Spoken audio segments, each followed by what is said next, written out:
Making headlines, President praises Hajj arrangements as exemplary. President highlights over 1,200 jobs created in health sector and Attorney General's office to undergo major restructuring following new AGOA.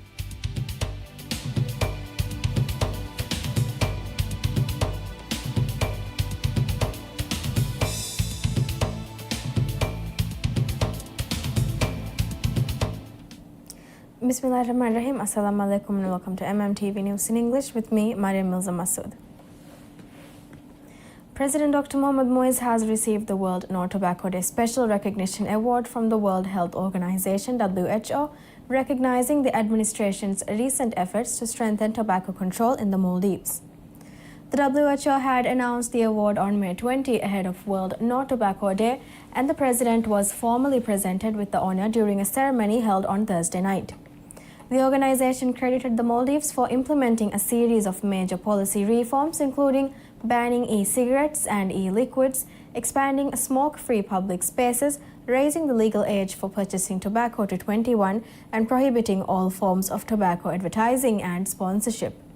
The government also introduced higher taxes on tobacco products and rolled out a nationwide cessation program offering free support at health facilities across the country. One of the most notable elements of the current tobacco control agenda is the generational smoking ban introduced through amendment to the Tobacco Control Act.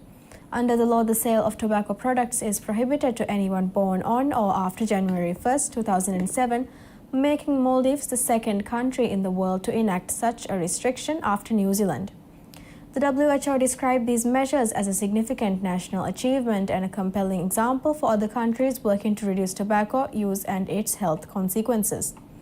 The vision of a smoke-free Maldives, the organization stated, is expected to save lives and improve the well-being of both current and future generations. The Maldivian health sector is set for significant advancements in 2025 and 2026, President Dr. Mohamed Moise announced in episode 7 of the Rayatuna Eco podcast. He reaffirmed that strengthening nationwide healthcare remains a top priority for his administration. President Dr. Moise highlighted key developments in Mali City, including the swift relocation of the Maldivian Blood Services and Thalassemia Center to the Orangia building, completed within a month by the Maldives National Defense Force. The upgraded facility now offers expanded services, increased capacity, and improved staffing. On 25th May, the President inaugurated a modern emergency unit at Hurumala Hospital and a 75-bed multi-specialty surgical wing at IGMH, enhancing emergency and specialist care as Hurumala's population grows. He also announced the integration of 5 major facilities under the Mali Group of Hospitals to streamline service delivery through a unified management system. Underscoring the government's focus on preventive care, President Dr. Moise cited the generational tobacco ban and Tobacco Control Act as major milestones, with tobacco tax revenue now redirected towards public health initiatives. He noted the World Health Organization's recognition of these efforts as a proud achievement for the nation. President Dr. Mohamed Moise has described this year's Hajj pilgrimage arrangements as exemplary, highlighting a new level of comfort and efficiency for Maldivian pilgrims during episode 7 of the Rayatuna Eco podcast. The president noted that under the newly implemented Makkah route initiative, pilgrims can now proceed directly to their hotels upon arrival. He also outlined improved facilities in Mina and high-speed rail transport between Makkah and Medina, reducing travel time to just 2 hours. These enhancements were made possible through close cooperation with the Saudi Arabian government. President Dr. Moise expressed gratitude to the Saudi King and Crown Prince, calling the gesture a reflection of the strong bilateral ties between the Maldives and Saudi Arabia. The president urged citizens to celebrate Eid in accordance with Islamic values.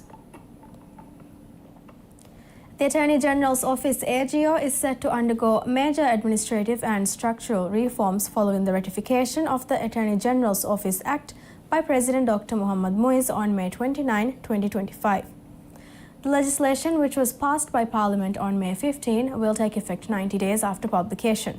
The Act formally establishes the AGO as an independent entity, removing it from the purview of the Civil Service Commission. It sets out a new governance structure for the office, outlining responsibilities for public prosecutors and support staff, and introduces provisions to strengthen the office's legal and administrative functions. In a statement, the AGO confirmed that amendments to the Act are already being prepared. They will be submitted once the second session of Parliament begins in June.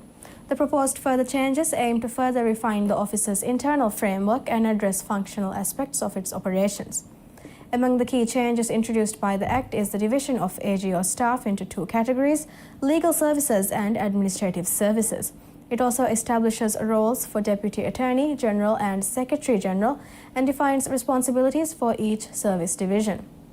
The Act further includes provisions for the President's Office to play a role in determining the AGO staffing structure, a move aimed at aligning human resource practices with broader government policy. Additionally, salary structures, allowances and retirement procedures will be regulated according to national pay policies and the guidelines set by the National Pay Commission. The legislation is intended to address long-standing challenges related to hiring technical staff and improving salary scales while also enhancing the efficiency and autonomy of the AGO. We'll see you soon after a short break.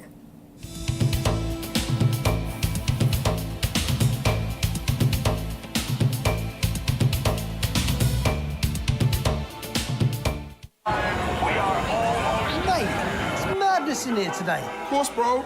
It's the kickoff. It's the new Premier League season. I'll be ready.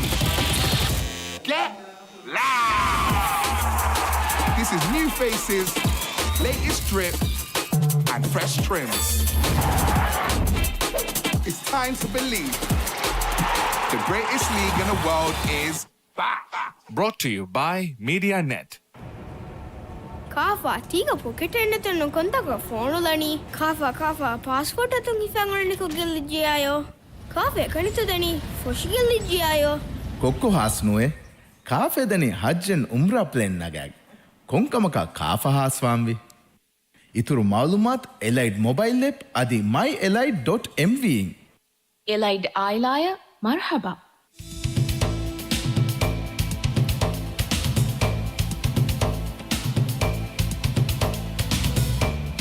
Welcome back. Looking into more news, President Dr. Mohammad Moez has announced that over MVR 4.3 billion worth of health sector projects have been launched during the past 18 months, alongside the creation of more than 1,200 new jobs in healthcare nationwide. Speaking at the World Health Day ceremony on Thursday night, the president said expanding healthcare services and workforce capacity remain top priorities for his administration. He emphasized that citizens across all islands should have access to high-quality health services regardless of where they live. A total of 60 health-related projects have been initiated during this period, including 18 hospital development projects under the Mali City Group of Hospitals. The government is also working to upgrade under-resourced health centres and laboratories as part of its broader effort to strengthen healthcare infrastructure. The president underscored the importance of improving service quality in both Mali and Atoll hospitals and said he would personally monitor efforts to raise standards. His administration aims to reduce the need for Maldivians to seek medical treatment abroad by ensuring world-class care is available locally. In terms of workforce development, the president revealed that 740 of the 1,200 newly created jobs were under the Mali City Group of Hospitals. Of these, 640 positions have been filled, while recruitment is ongoing for the remaining roles. He noted that the sector is still facing a shortage of nurses, particularly in the Mali region. The Mali City Group of Hospitals is looking to recruit 218 nurses, though 70 positions remain vacant. The president acknowledged the role of Maldives National University in training nurses, but expressed concern that not all graduates are entering the profession. He urged qualified nurses to join the public health system and reiterated his administration's commitment to increasing the number of Maldivians in the nursing workforce. He had earlier declared this a priority on International Nurses Day. President Dr. Mohammad Moez has announced that the the subsidy for prescription glasses will be doubled from MVR 1,000 to MVR 2,000, with the change taking effect on June 1st.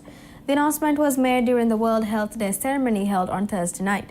The president stated that the increase fulfills a key pledge of his administration and aligns with broader efforts to ensure more inclusive and accessible healthcare for all citizens. He confirmed that the directive to implement the revised subsidy had been sent to the relevant authorities earlier in the day. The president also underscored the administration's commitment to eliminating corruption within the healthcare system and making efficient use of state resources. He said that savings generated from preventing misuse of funds would be redirected to meet essential public needs, including improvements in healthcare. The revision to the Asanda subsidy is part of a wider strategy to expand coverage under the National Health Insurance Scheme. The existing subsidy of MVR 1000 provided once every 2 years has long been seen as insufficient by many recipients.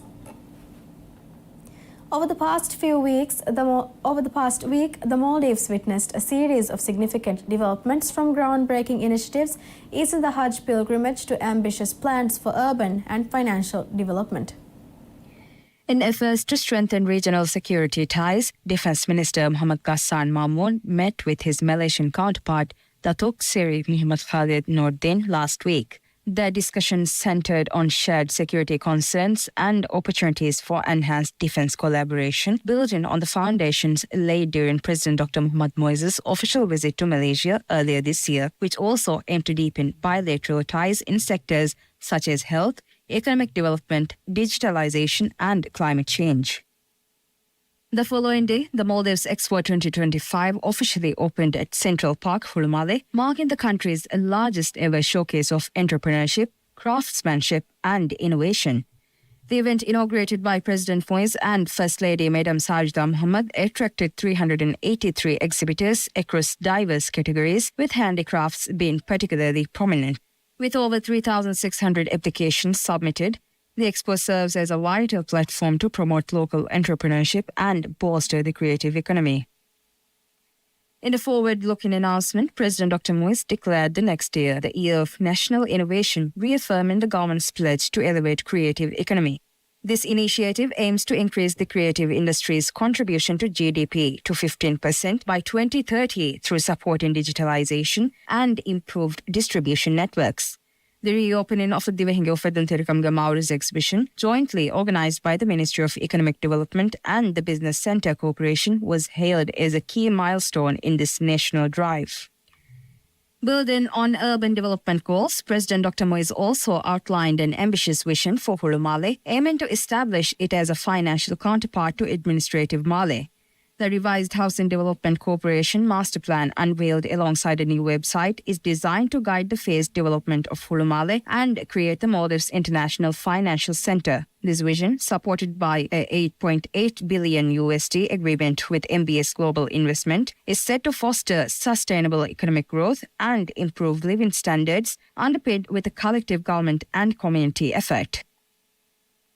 Concurrently, Velana International Airport implemented special arrangements to facilitate the smooth departure of approximately 1,000 Maldivian pilgrims heading to Saudi Arabia for the 2025 Hajj. These measures, coordinated with the Ministry of Islamic Affairs and the Maldives Hajj Corporation, included dedicated staff, restricted vehicle access, special waiting areas for families, and a photo zone. A significant feature was the activation of a Saudi immigration counter under the newly launched Makkah Route initiative, which allows pilgrims to complete key formalities in the Maldives.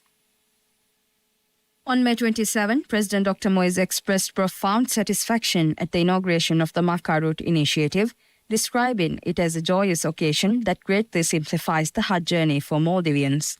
He extended gratitude to King Salman bin Abdulaziz Al Saud and Crown Prince Mohammed bin Salman for including the Maldives in the initiative, reflecting strong bilateral relations. The initiative's introduction was complemented by the establishment of a dedicated Hajj clinic and increased debit card limits to support pilgrim needs. In the financial sector, the Maldives Monetary Authority granted pre-operational approvals to two entities seeking to establish Tier 1 banks, Maldives Finance and Leasing Company Private Limited, transitioning to Maldives Finance and Leasing Bank and BIC Bank Maldives Private Limited. These approvals signal a move to diversify and enhance competition with the banking sector, traditionally dominated by the Bank of Maldives. On the security front, the President's Office, in collaboration with the British High Commission, concluded the two-day National Security Tabletop Exercise Aman Asser 2025. This exercise tested the National Terrorism Response Plan and improved interagency coordination against terrorism-related threats, including senior policymakers from 11 ministries. The event demonstrated Maldives' commitment to national security and strengthened security cooperation with the UK. That's all the news we have for today. Thank you for watching and have a pleasant day.